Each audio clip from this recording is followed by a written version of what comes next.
ಏನು ಹೇಳಿ ಸರ್, ಈಗ ಸಂಪುಟದಲ್ಲಿ ಕಳೆದ ತಿಂಗಳು ಒಂದು DCR ಸ್ಟೇಷನ್ ಸಂಬಂಧಪಟ್ಟಂಗೆ ತೀರ್ಮಾನ ಆಗಿತ್ತು. ಅದು ಯಾವಾಗ ಎಕ್ಸಿಕ್ಯೂಟ್ ಮಾಡ್ತೀರಾ ಅಂತ? ಅದಕ್ಕೆ ಕೆಲವು ನಿಯಮಗಳು ಮತ್ತು ಫೆಸಿಲಿಟೀಸ್ಗಳಿಗೆ ಇನ್ಫ್ರಾಸ್ಟ್ರಕ್ಚರ್ ಬೇಕಲ್ಲ, ಅದಕ್ಕೆ ಎಕ್ಸಾಮಿನ್ ಮಾಡ್ತಾ ಇದ್ದೇವೆ. ಅದು ಆದಮೇಲೆ ಅದಕ್ಕೆ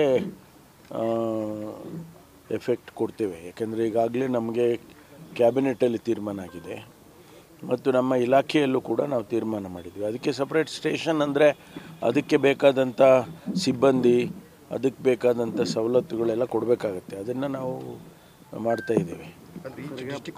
ಈಚ್ ಡಿಸ್ಟ್ರಿಕ್ಟ್ ಒಂದು. ಈಗ ಪರಶುರಾಮ್ ಕುಟುಂಬದವ್ರು ಹೇಳಿದ್ದಾರೆ, ಮೊದಲು ಆರೋಪಿಗಳನ್ನ ಬಂಧನ ಮಾಡಿ ಒಮ್ಮೆ ನಮ್ಮ ಮನೆಗೆ ಬರಲಿ, ಇಲ್ಲಾಂದ್ರೆ ಮುತ್ತಿಗೆ ಹಾಕ್ತೀವಿ. ಸ್ವಾಭಾವಿಕವಾಗಿ ಅವ್ರ ಮನಸ್ಸಿಗೆ ನೋವಾಗಿರುತ್ತೆ, ಅದನ್ನು ಹೇಳಲೇಬೇಕು ಅವರು.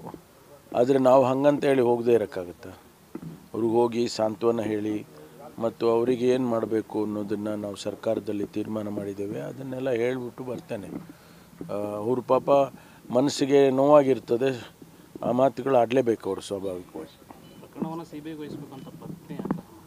ಯಾರು ಈಗ ಅಗತ್ಯ ಈಗಾಗಲೇ ನಾನು ಇಮ್ಮಿಡಿಯೇಟಾಗಿ ಅವತ್ತೇ COD ಕೊಟ್ಟಿದ್ದೇನೆ. CODನವರು ತನಿಖೆ ಮಾಡ್ತಾರೆ. ಏನು ಭ್ರಷ್ಟಾಚಾರದ ಬಗ್ಗೆ ಅವರು ಅಪಾದನೆ ಮಾಡಿದ್ದಾರೆ MLA ಅವ್ರ ವಿರುದ್ಧ ಅಥವಾ ಅವ್ರ ಮಗನ ವಿರುದ್ಧ, ಅದನ್ನು ಪರಿಶೀಲನೆ ಮಾಡ್ತೇವೆ. ಏನು ಹೇಳಿ ಸರ್, ಈಗ ಸಂಪುಟದಲ್ಲಿ ಕಳೆದ ತಿಂಗಳು ಒಂದು DCR ಸ್ಟೇಷನ್ ಸಂಬಂಧಪಟ್ಟಂಗೆ ತೀರ್ಮಾನ ಆಗಿತ್ತು. ಅದು ಯಾವಾಗ ಎಕ್ಸಿಕ್ಯೂಟ್ ಮಾಡ್ತೀರಾ ಅಂತ? ಅದಕ್ಕೆ ಕೆಲವು ನಿಯಮಗಳು ಮತ್ತು ಫೆಸಿಲಿಟೀಸ್ಗಳಿಗೆ ಇನ್ಫ್ರಾಸ್ಟ್ರಕ್ಚರ್ ಬೇಕಲ್ಲ, ಅದಕ್ಕೆ ಎಕ್ಸಾಮಿನ್ ಮಾಡ್ತಾ ಇದ್ದೇವೆ. ಅದು ಆದಮೇಲೆ ಅದಕ್ಕೆ ಎಫೆಕ್ಟ್ ಕೊಡ್ತೇವೆ. ಯಾಕೆಂದರೆ ಈಗಾಗಲೇ ನಮಗೆ ಕ್ಯಾಬಿನೆಟಲ್ಲಿ ತೀರ್ಮಾನ ಆಗಿದೆ ಮತ್ತು ನಮ್ಮ ಇಲಾಖೆಯಲ್ಲೂ ಕೂಡ ನಾವು ತೀರ್ಮಾನ ಮಾಡಿದ್ವಿ. ಅದಕ್ಕೆ ಸಪ್ರೇಟ್ ಸ್ಟೇಷನ್ ಅಂದರೆ ಅದಕ್ಕೆ ಬೇಕಾದಂಥ ಸಿಬ್ಬಂದಿ, ಅದಕ್ಕೆ ಬೇಕಾದಂಥ ಸವಲತ್ತುಗಳೆಲ್ಲ ಕೊಡಬೇಕಾಗತ್ತೆ. ಅದನ್ನು ನಾವು ಮಾಡ್ತಾ ಇದ್ದೇವೆ.